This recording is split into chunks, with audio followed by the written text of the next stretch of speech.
వ్యాసం వ్యాసకరం వందే మునిం నారాయణం స్వయం. యతః ప్రాప్తకృపా లోకా లోకా ముక్తా కలేర్గ్రహాత్. యస్య తుండాచ్యుతశ్చ్యుతో రాజతేయం రసాత్మకః. తమచ్యుతకథా కుంజే సుకూజంతం శుకం భజే. శ్రీధరం శ్రీధరం వందే శ్రీధరైకపరాయణం. శ్రీధరం శ్రీధరం వందే శ్రీధరైకపరాయణం. యస్యైవ శ్రీప్రసాదేన శ్రీధరేయం కృతిః కృతా. రాధాభక్తిర్హరిర్జ్ఞానం తాభ్యాం యా చ సమన్వితా. తాం శ్రీభాగవతీం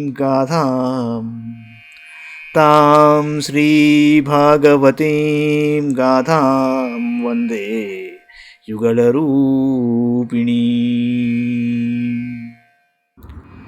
భాగవత మహాపురాణంలోని అష్టమ స్కంధంలో మనం 14వ అధ్యాయంలో ఉన్నాం. రాజోవాచ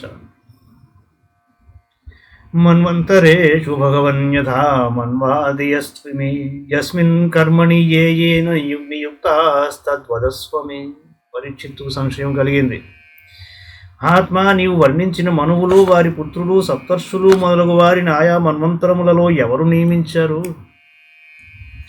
వారు తమ కార్యములను ఏ విధంగా నెరవేరుస్తారు? దయచేసి ఈ విషయములను నాకు వివరింపుము అన్నాడు. ఋషిరువాచ మనవో మనుపుత్రాశ్చ మునయశ్చ మహీపతే ఇంద్రాః సురగణాశ్చైవ సర్వే పురుషశాసనాః. యజ్ఞాదయో యాః కథితాః పౌరుష్యస్తనవో నృపా. మన్వాదయో జగద్యాత్రాం నయంత్యాభిప్రచోదితాః. శుకుడు వారు అన్నాడు, మహారాజా, మనువులను, వారి పుత్రులను, సప్తర్షులను, దేవగణములను అందరినీ నియమించినవాడు స్వయంగా పరమ పురుషుడే, ఎవరో కాదు. భగవంతుని యజ్ఞపురుషాది అవతారముల శరీరమును నేను వర్ణించి ఉన్నాను. ఆ స్వామి ప్రేరణ చేతనే మనువులు మొదలగు వారు విశ్వ వ్యవస్థను నడిపింపగలరు. చతుర్యుగాంతే కాలేన గ్రస్తాన్ శృతిగణాన్ యథా తపసా ఋషయో పశ్యన్ యతో ధర్మః సనాతనః. తతో ధర్మం చతుష్పాదం మనవో హరిణోదితాః. యుక్తాః సంచారయంత్యర్థా స్వే స్వే కాలే మహీనృపా. పాలయంతి ప్రజాపాలా యావదంతం విభాగశః. యజ్ఞభాగభుజో దేవా ఏ చ తత్రాన్వితాశ్చ తైః. చతుర్యుగములు అంటే ఒక మహాయుగం అంతమైనప్పుడు శృతులు కాలముచే కవళింపబడి నష్టప్రాయమగును. అప్పుడు సప్తర్షులు తమ తపశ్శక్తి ద్వారా వాటిని మరల ఉద్ధరిస్తారు. ఆ శృతుల వలననే సనాతన ధర్మము రక్షింపబడుతున్నది మహారాజా. భగవంతుని ప్రేరణచే మనువులు తమ తమ మన్వంతరముల యందు సావధాన చిత్తులై భూమిపైన ధర్మము 4 పాదములపై నిలబడినట్లు చేస్తారు. ప్రజాపాలకులైన మనుపుత్రులు మన్వంతరమున దేశకాలములను విభజించి ప్రజాపాలన చేయుటయేగాక ధర్మకార్యములను కూడా చక్కగా నెరవేరుస్తూ ఉంటారు వాళ్ళు. పంచమహాయజ్ఞములు మొదలగు కర్మలలో ఋషులు, పితృదేవతలు, పశుపక్ష్యాది ప్రాణులు, మానవులు, దేవతలు కూడా మన్వంతరమున యజ్ఞభాగములను స్వీకరిస్తారు.